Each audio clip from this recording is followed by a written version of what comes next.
So have you been looking for one of the best solo player builds in the Division 2? A build that has survivability, but has the DPS to drop those enemies fast? Well, this is the build for you. If you've been looking for an all-around solo player build that isn't just pure DPS or isn't stacking 2 million armor, well, this is the build for you. This is probably one of my favorite builds in the Division 2 to run when I do run solo, because of how I have the survivability to stay alive and still have the damage to run through content on heroic, as you guys are seeing. And that's why this build is so good. And if you guys keep watching, you'll be even more impressed with how good this build is. Because look at this thing.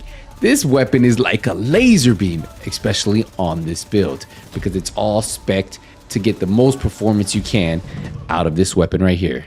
So if you're ready for the build, if you could do me a favor and leave a thumbs up on the video, I would truly appreciate it, and it would definitely help the video out.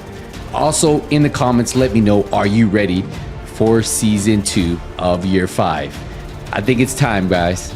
Let's get into it. So we're actually going to start this build breakdown a little bit different than you're used to. We're going to go straight to the stats because we currently have a full stack of memento backpacks, so you can see the max armor regen we're getting on this build. If you go straight to the defense, you'll see this build is sitting at 1.5 million armor. We have 152,000 armor on kill, and look at max stack, we're getting 61% armor regen on the build. And that's what's so good about this. Not only do we get that armor on kill, we also get that armor regen. And if you get in those really close situations where you're taking a lot of damage, this is definitely going to help you out a lot. Now, we do pair that up with 54% crit chance, 125% crit damage, 75% headshot damage, and then on the build, 105 weapon damage. So let's dive into the build. So if you look right now, we have the St. Elmo's engine. We currently have this one sitting at 23 expertise. So obviously we're gaining an additional 23% weapon damage.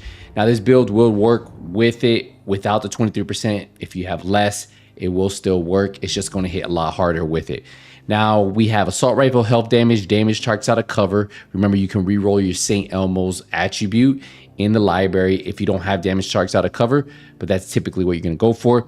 And then obviously by now you probably know the St. Elmo's comes with a talent. When you're shooting an enemy, this gains 1 stack. After 100 stacks, your next magazine filled, which is 70 rounds, will be filled with shock ammo. Now, why it's really good is because of the mods it has. 20% crit hit damage, 30 rounds, so we have 70 rounds total, 20% weapon handling, and then 20% critical hit chance. Probably the perfect mods you can put on any type of weapon, and yeah, it's right here. Now, for my secondary, I have the ACS-12. Instead of going with the rock and roll, I went with the regular one, and I'll show you why in a second. We have 10% weapon damage because we have it at level 10 expertise. We have shotgun damage, damage to armor, damage to targets out of cover, and then we have preservation. Killing an enemy repairs 10% of your armor over 5 seconds. But if we get a headshot kills, improve that repair by additional 10%. So that means we can really get 20% armor on kill over 5 seconds if we get a kill with our shotgun. Now, what I use this weapon for is to build a stack, because we need to build that stack up so we can put out maximum damage. The fastest way to do that is with the ACS. Since I'm not looking to have any more damage on this weapon, I don't need a damage talent. The preservation allows me to build those stacks. Even if I'm taking damage, I can kind of gain it back with the armor on kill that I initially get. And then if the preservation kicks in, depending if it's a body shot or headshot kill, well, that's how it works. So definitely a great one to use. You can run whatever talent, but preservation really works for me. I have crit chance and reload speed on this one. So you might have noticed in the video, we are running a 4-piece striker. We have the 2-piece giving us 15% weapon handling. You pair that up with the weapon handling early on the St. Elmo's, and that's why this thing's like a laser beam. We have 15% rate of fire, so it makes that St. Elmo's shoot even faster. And then we have Striker's Gamble. Weapon hits increase total weapon damage by 0.65%, stacking up to 100 times. 1 stack lost per second, 0 to 50, and then 2 stacks, 50 to 100.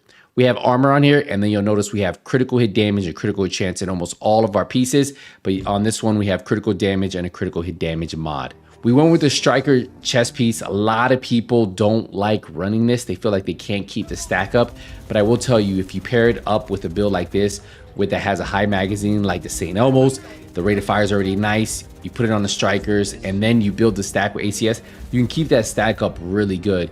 Now we have armor on here, we have critical damage, critical chance, and what the chest piece is gonna do, instead of letting that stack go up to 100, we can get that stack up to 200. So a lot more damage if we can keep that stack up.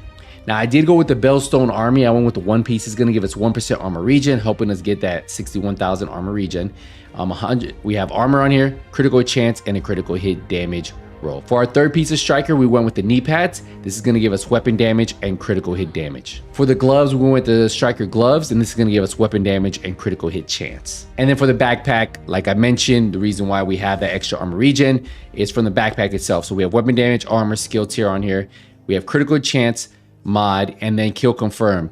Now, once we're at full stack, we get 3% armor regen here. The Bellstone's giving us 1%. Every time we get a kill, we get additional 15% weapon damage, an additional 40% bonus armor, an additional 5% skill efficiency if we pick up that little trophy. Now, max stack, we already have, and on top of all that, we're gonna have 30% weapon damage, 30% skill efficiency, and 3% armor regen. So that's why building that stat, just maintaining it, you can keep refreshing it, just get a kill, it'll keep refreshing, and you'll keep it procced, and that's what's amazing about it. So if you guys haven't tried this for a solo player, it's probably one of my best pieces to put on any solo player build. Now, I like running a lot of skills. If you're gonna run the modifier, right? If you're gonna run the directive that, you know, if you use one skill, it puts the other skill on cooldown, well, you gotta be careful how you use this. But I do like the Banshee Pulse, and then I do pair that up with a Defender Drone. What you could do is maybe put the Reviver Hive, but again, as soon as you proc one of the skills, if you're using that talent, cool skills, it's going to proc that. So that's just something for you to keep in mind. Pair it out however you want. Skills don't really make the build, but they just help supplement it. And that's the build right there, guys. A full St. Elmo striker with Memento and the Bellstone Armory. One of my favorite ways of running it. I feel like you already have so much damage on this build. You don't need to run 1.3, especially if you're solo. You don't need to run 1.3 million armor. You can run something like 1.5, have the Memento. Instead of running like a Grupo piece there, or even the Picaro's holster, you can run something that gives you a little bit more survivability, and that way you can just survive a little bit longer. So you guys can try this out. Let me know. I put this one out a while back, and it's still one of my favorite solo player builds. So hopefully you guys enjoyed this one, and don't forget to like the video if you enjoyed it, and subscribe if you want to see more Division content, where you can find all your Division news, builds, tips, tricks right here, one place on this channel. Have playlists for all of them. And one last thing, don't forget, I do stream over on Twitch. We stream like 5 to 6 times a week, about 4 to 5 hours sessions. We have some really good talks over there. So if you guys want to go over there, we stream more than the Division. So if you want to watch me play some other games, learn about other games, talk about other games, hey, check me out over on twitch.tv/nothing but skills. But guys, we're gonna wrap it up here. Hey, I'll see you guys in the next one. Hey, nothing but skills out.